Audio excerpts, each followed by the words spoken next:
Di video kali ini kita akan membahas soal-soal USM ITB 2024 yang dirangkum dari berbagai sumber. Cek sumbernya di deskripsi. Seorang anak laki-laki dengan berat 50 kg sedang berdiri di dalam lift. Berikut beberapa pernyataan tentang gaya yang bekerja pada kaki anak tersebut. Jadi di situ ada 4 pernyataan. Kita diminta mencari pernyataan yang benar adalah titik-titik. Sedikit koreksi untuk soal ini ya. Di sini seharusnya bukan berat tetapi massa kalau 50 kg itu. Jadi satuan 50 kg itu berarti dia massanya adalah 50 kg.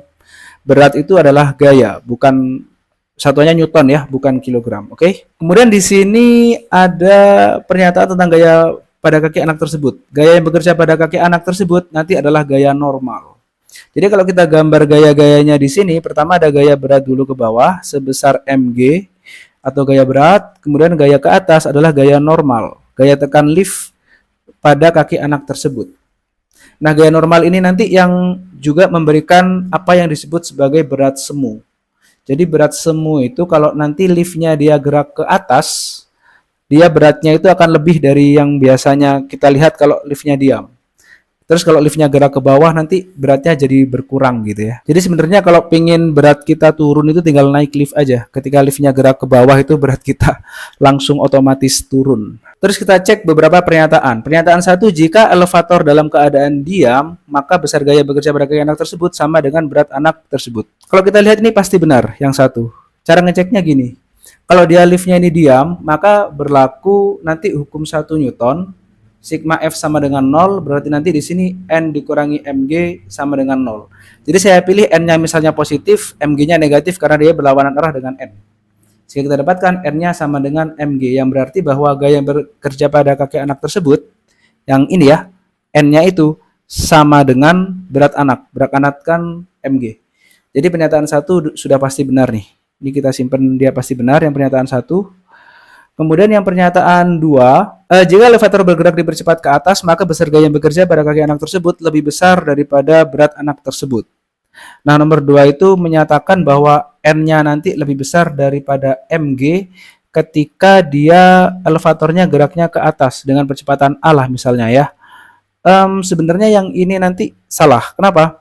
Karena kalau kita gunakan hukum 2 Newton, sigma F sama dengan M kali A, berarti N-nya positif karena dia searah dengan A ya, ini N-nya ke atas, A-nya ke atas, kemudian Mg-nya negatif. Karena dia melawan A, berarti nanti seperti ini, atau N-nya adalah Mg ditambah Ma.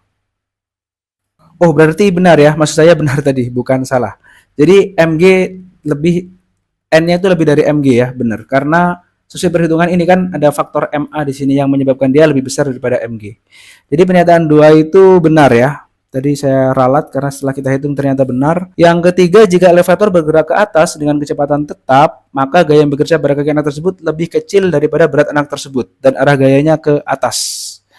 Ini kita cek untuk yang pernyataan 3. Nah, di sini karena dia bergerak ke atas dengan kecepatan tetap, itu berlaku hukum 1 Newton.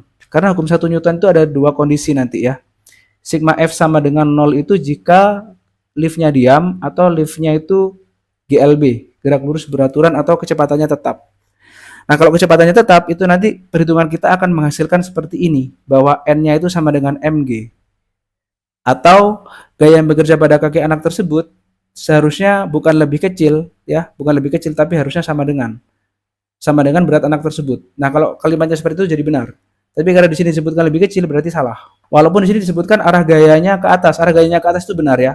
Tapi kan kalau salah ketemu benar, salah dan benar gini, hasilnya adalah salah.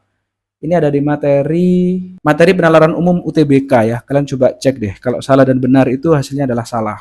Kalau dia konjungsinya adalah dan. Karena kalau dan itu supaya jadi pernyataan yang benar, dua-duanya harus benar. Jadi pernyataan 3 ini salah. Kemudian yang pernyataan 4, jika elevator bergerak dipercepat ke bawah, maka gaya yang bekerja pada kaki anak tersebut lebih kecil daripada berat anak tersebut dan arah gayanya ke bawah. Oke, kalau kita cek yang pernyataan 4 ini, nanti kan mengindikasikan bahwa N-nya itu lebih kecil daripada Mg. Karena di sini disebutkan lebih kecil ya, gaya yang bekerja pada kaki anak tersebut daripada beratnya. Ini kita bisa cek menggunakan hukum 2 Newton, tetapi kita balik sekarang bahwa A-nya ini dia ke arah bawah.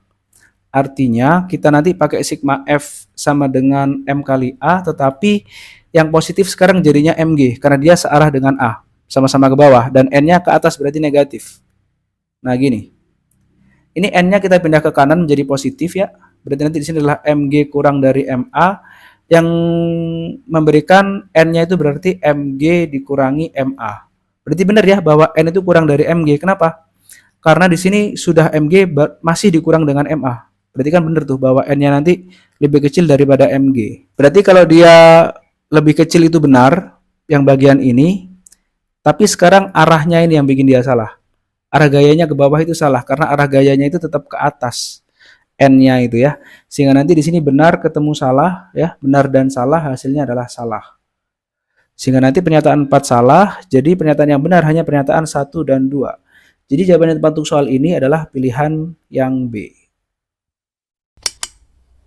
Sebuah balok bermasa 2,5 kg meluncur turun sejauh 1 meter dari puncak bidang miring. Dengan sudut kemiringan alfa, tan alfa sama dengan 3/4 terhadap horizontal.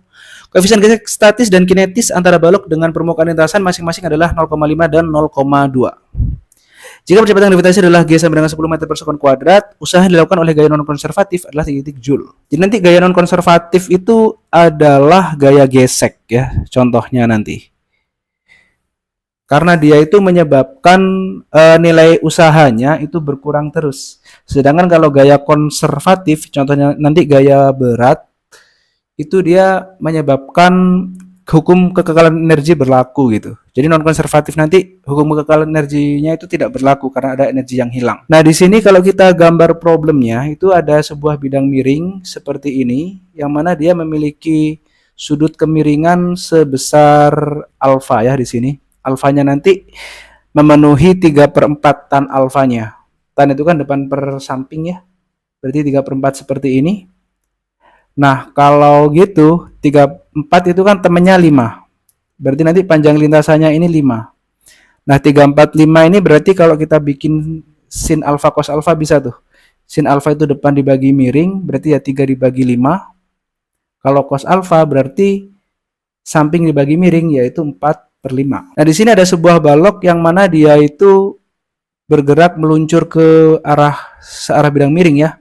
Balok ini kan memiliki Mg gaya beratnya. Ini kalau kita proyeksikan nanti bisa nih menggunakan Mg cos alfa yang ke arah sini ya, karena alfa di situ sama dengan ini. Kemudian Mg sin alfa yang dia arahnya ke sana. Nah, ini adalah Mg sin alfa. Kemudian di sini ada gaya gesek, statis dan kinetis. Ya kita cek nanti ya yang bekerja itu gaya gesek apa. Tapi kalau di sini dia disebutkan meluncur, seharusnya sih gaya gesek kinetis ya. Karena kalau statis kan berarti dia tidak meluncur. Nah, sebelum kita ke situ kita perlu hitung dulu di sini gaya normalnya. Karena dia itu meluncurnya itu adalah ke arah sini sepanjang bidang miring, maka dalam arah yang tegak lurus terhadap bidang miring itu dia tidak bergerak. Jadi nanti kita bisa gunakan sigma F itu sama dengan 0 untuk yang dalam arah tegak lurus bidang miring. Jadi ini saya anggap arah Y ini arah X. Jadi nanti yang di situ N dikurangi Mg cos alfa sama dengan 0 atau N-nya sama dengan Mg cos alfa. Sehingga nanti gaya geseknya bisa kita hitung ya di sini. Untuk yang statis ya tinggal mu S kali N. Ini kurang dari sama dengan, berarti nanti Fs-nya adalah kurang dari sama dengan mu S-nya 0,5, N-nya Mg cos alfa. M-nya itu saya tulis di sini aja ya. M-nya adalah 2,5 kali 10 cos alfa ini 4/5. Berarti 10 bagi 5 adalah 2. Berarti N-nya 2,5 kali 2 yaitu 5 kali 4. Berarti 20 Newton. Sehingga nanti yang bagian ini Fs-nya 0,5 kali 20 Newton. Atau Fs-nya bisa kita tulis sebagai 10 Newton. Kalau FK-nya sendiri tinggal sama dengan mu K kali N. Atau mu K-nya adalah 0,20 atau 0,2 kali 20. Berarti FK-nya adalah 4 Newton. Sedangkan kita tahu nilai Mg sin alfa ini adalah kalau kita hitung ya, M kali G kali sin alfa nilainya adalah 2,5 kali 10 kali dengan 3/5. Berarti kan 2,5 kali 10 adalah 25 kali 3/5, 25 bagi 5 adalah 5, 5 kali 3 berarti 15 Newton. Karena dia 15 Newton jauh lebih besar daripada 10 Newton, maka nanti bendanya bergerak. Sehingga yang berlaku nanti Fk ya. Sehingga di sini kita bisa hitung gaya yang dilakukan, maksud saya usaha yang dilakukan oleh gaya non-konservatif. Berarti nanti W-nya adalah sama dengan usaha yang dilakukan oleh Fk. Berarti nanti negatif Fk dikalikan jarak tempuhnya yaitu S.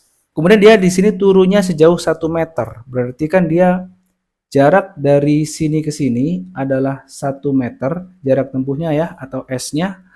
Berarti nanti minus Fk-nya adalah 4 Newton, S-nya di sini adalah 1 meter. Berarti nanti minus 4 Joule.